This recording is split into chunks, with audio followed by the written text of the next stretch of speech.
से आती हैं वो कर का टका लेकर के ही जलाने लगे। कर्म के भाग तुरंग चढ़े और कर्म के भाग छत्रपति होई, और कर्म गिरो जब रावण को तो सोने की लंक छनक में खोई।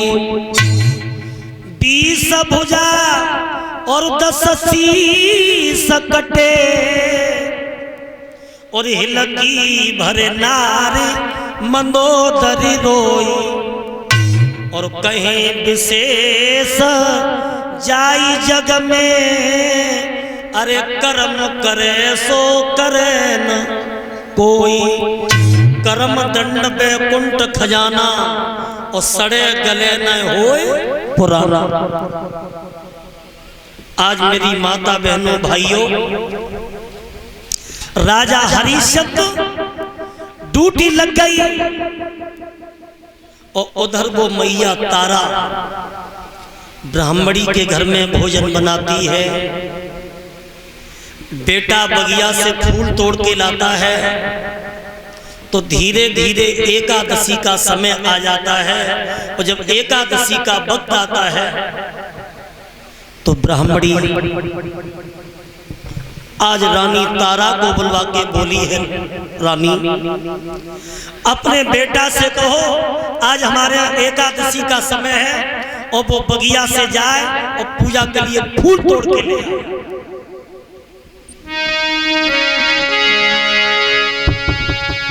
तो मैया तारा ने उसी समय अपने पुत्र को बुलाया है और एक बात बोली है, लाला अरे बेटा मेरे बागन को तुम जइयो रे, लाला मेरे बागन को तुम जइयो रे, लइयो तोड़ की ओ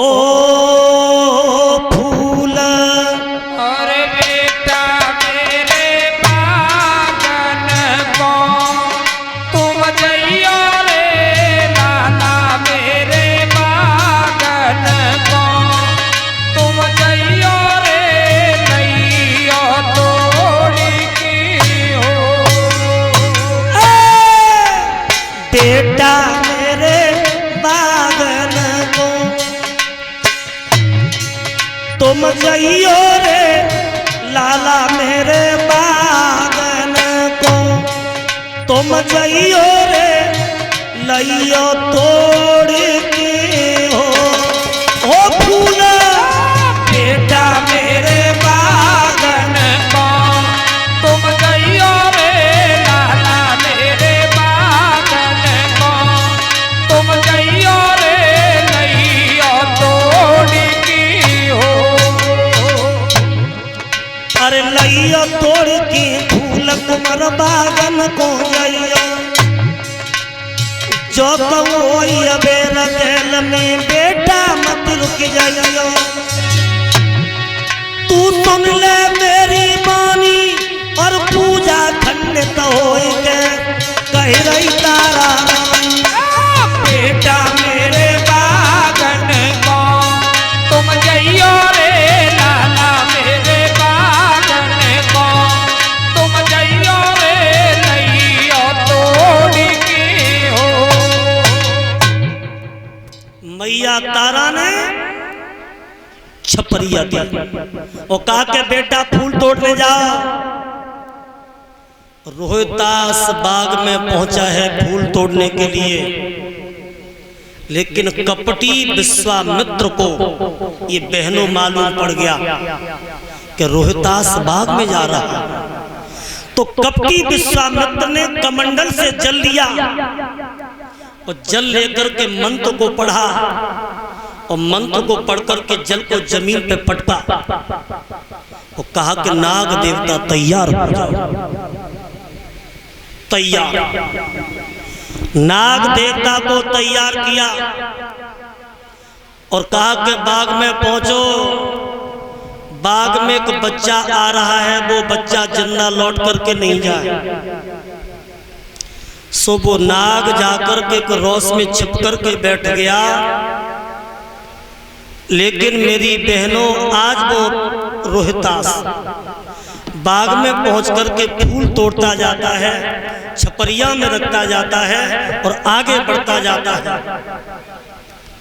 लेकिन नहीं पता था लाला को कि आज मेरा अंतिम समय है, अंतिम वक्त है। सो मेरी बहनों, आज वो आगे बढ़ा और एक फूल पर हाथ डाला तो वो नाग रोस में छिप करके बैठा था। उसी नाग ने भक्तों फूल पे हाथ रोहितास ने जैसे डालो तो नाग ने रोहितास को उंगली में डस दिया और उंगली में डसते ही डसते पुत्र रोहितास के मुंह से झाग छूटने लगा।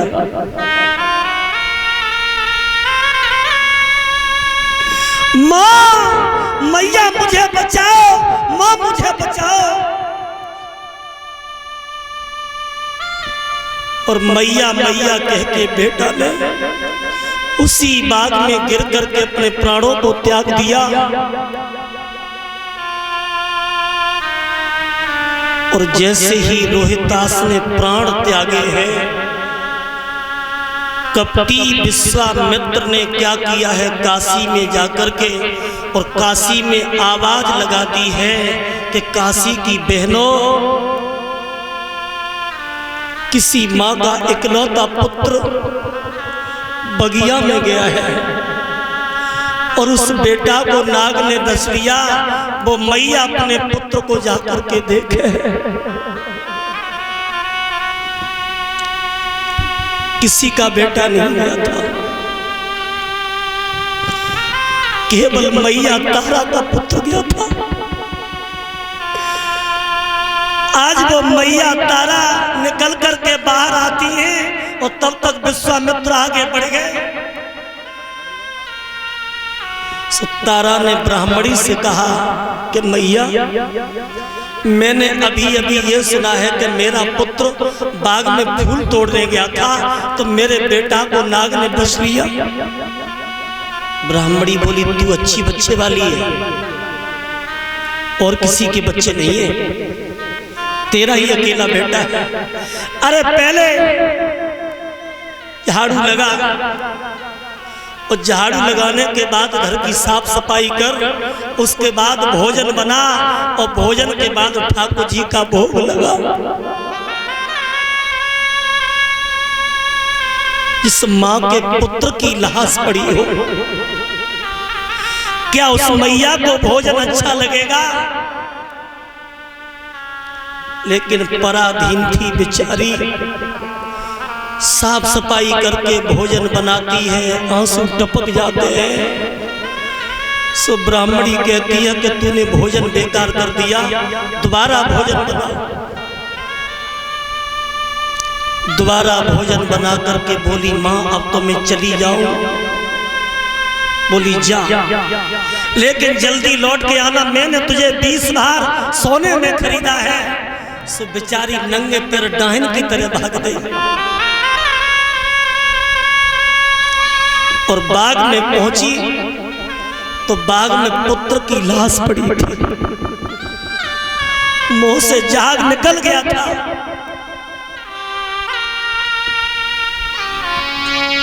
मैया बेटा की लाश पर पछाड़ खा के गिर गई है। लाला रोहितास, मेरे पुत्र रोहितास, एक बार बोल सुना दे मैया को। अरे हम चैत गर्भ में रही नींद भर, सोई न काया में।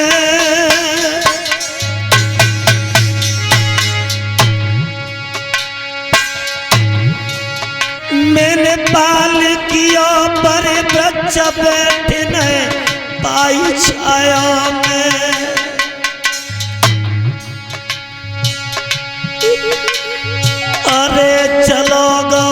अखियन को तारो, मैं कैसे धीरज धरूं पूत मेरा ओ मरियम उबारो। आधी साड़ी फाड़ के अपने लाला को कफन उड़ा देती है, कहने लगी बेटा मैं तुझे कहाँ ले जाऊं।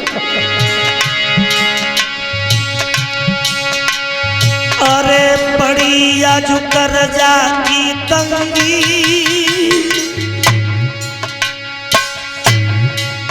पति के नीचे घर जाए भूप पे हुक्म करे बंदी। अरे कन्हैया बोल सुनाई दिए,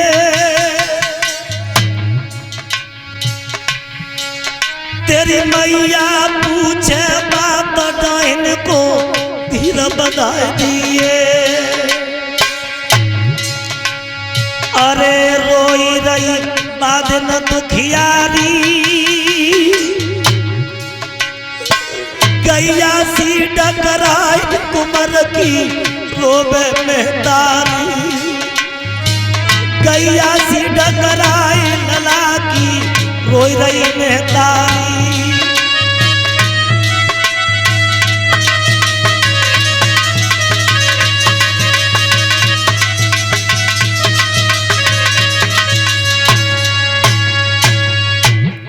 तारा पुत्र की लाश पर कफन उड़ा लेती है और पुत्र की लाश पर रोने लगी। बेटा एक बार मैया को बोल सुना दे रोहतास।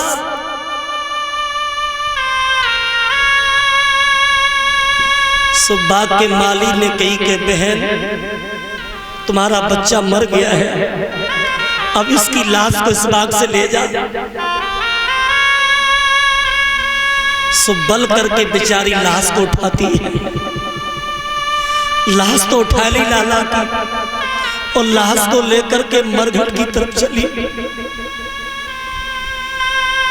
जब मां के सामने पुत्र की लाश हो,